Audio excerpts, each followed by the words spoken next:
Assalamualaikum warahmatullahi wabarakatuh. Kami dari kumpulan 2 akan membentangkan tajuk kumpulan kami iaitu aspek sosial dan budaya di Asia Tenggara sebelum kedatangan Islam. Sejarah Asia Tenggara telah bermula sejak dari zaman prasejarah lagi.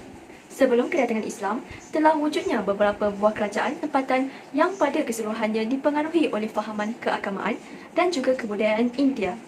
Sebagai contoh, kerajaan tersebut di antaranya ialah Kerajaan Funan, Champa, Langkasuka, Kedah Tuam, Melayu, Sriwijaya, Kalinga, Holing, Singasari dan Majapahit.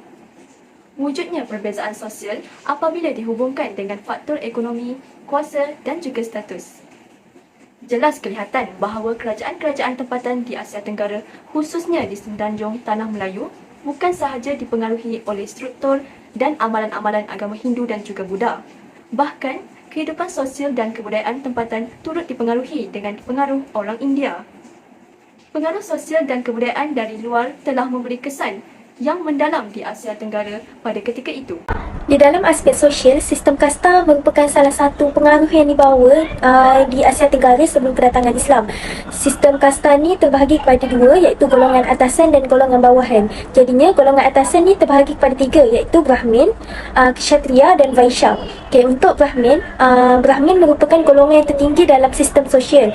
Ia dikenali sebagai golongan alim ulama, yang mahir dalam ilmu agama dan kesusastraan Sanskrit.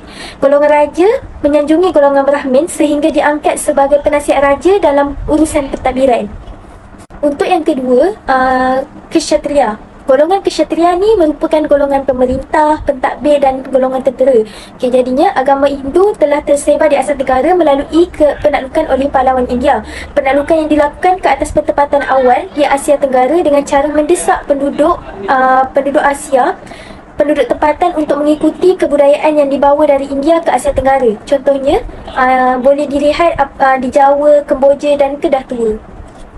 Atasan yang terakhir iaitu Vaishya, di mana Vaishya ini merupakan golongan yang ketiga dalam sistem sosial yang dikenali sebagai golongan atasan.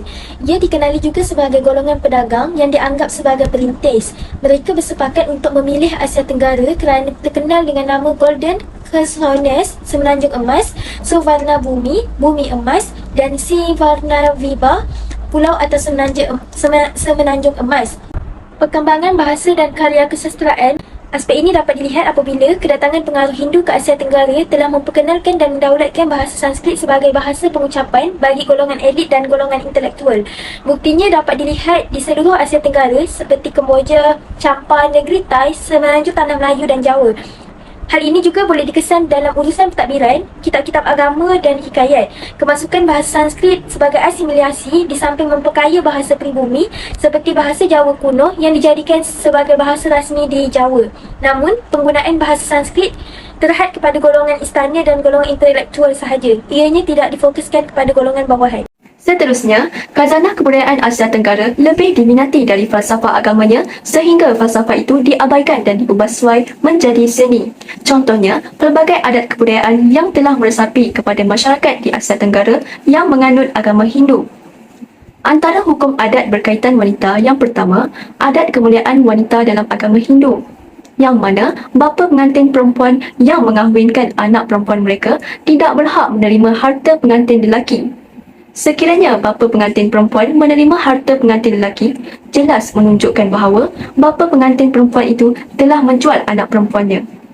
Yang kedua pula iaitu adat khojah, yang mana anak-anak perempuan dikecualikan daripada mewarisi harta bapa mereka yang telah meninggal dunia. Harta tersebut akan diberikan kepada isteri sebagai balu. Yang ketiga, adat perkahwinan. Bakal pengantin perempuan dan lelaki akan memulakan upacara perkahwinan dengan mandi bunga bertujuan untuk membersihkan diri daripada roh-roh jahat. Selain itu, upacara berinai akan dilakukan sebelum upacara akad nikah dan bersanding berlangsung. Seterusnya, upacara bersanding sebagai upacara kemuncak raja sehari ini. Di dalam upacara bersanding, upacara menabur beras kunyit merupakan kewajipan masyarakat Hindu-Buddha dengan membaca bacaan tertentu dan gerakan ritual yang khusus. Yang keempat, adat kehamilan dan kelahiran bayi. Adat melenggong perut bagi ibu mengandung yang genap 7 bulan kandungan dengan tujuan untuk membuang kecelakaan yang mungkin terjadi terhadap ibu yang bakal bersalin. Selepas kelahiran bayi, upacara membelah mulut bayi diadakan dengan mencecah madu dan minyak sapi ke bibir bayi supaya bayi tersebut mendapat kebahagiaan di dalam hidupnya dan dipanjangkan umur. Seterusnya, upacara pemberian nama akan dilakukan selepas bayi berusia 16 hari. Upacara ini dilakukan dengan memasukkan bayi ke dalam buaian dan dikendalikan oleh ahli keluarga yang paling tua dan arif dalam agama dan perkara berkaitan dewa-dewa. Adat sati merupakan upacara pembakaran mayat suami bersama balu wanita yang masih hidup dengan paksaan atau sukarela. Adat sati merupakan satu pengorbanan yang dilakukan oleh semua balu yang beragama Hindu. Keseluruhan sikap dan kesempurnaan kesetiaan seorang isteri dalam suatu perkahwinan di India diterjemah dalam bentuk sati. Seterusnya, dari segi aspek seni bina, kisah pengaruh Hindu-Buddha di Asia Tenggara dapat juga diperhatikan dari segi pembinaan seni bina. Antara bukti pengaruh kedatangan Hindu-Buddha ke Asia Tenggara adalah dengan pembinaan monumen-monumen seperti arca dan candi. Arca Buddha, arca yang paling tua telah ditemui wujud di Malaysia adalah arca Buddha dari tapak 16 Lembah Bujang Kedah. Ia diperbuat daripada gangsa dan dibina setinggi 21.6 cm. Arca kedua telah dijumpai di sebuah lumbung biji timah di pengkalan yang berdekatan dengan Ipoh Perak sekitar tahun 1931. Arca ketiga ialah Arca Avalokitesvara yang telah ditemui di Lembah Kinta, Lombong Biji Timah, Hub Hin Kongsi yang berdekatan dengan Sungai Siput. Kemudian beralih pula kepada seni bina candi.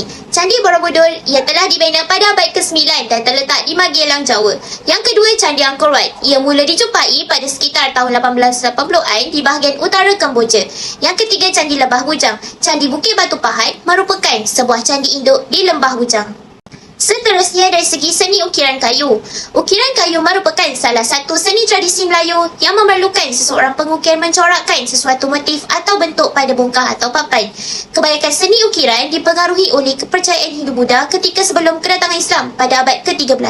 Dari segi aspek kesenian pula, antara pengaruh Hindu-Buddha dari segi kesenian ialah dalam tarian dan juga wayang kulit. Yang pertama adalah tarian.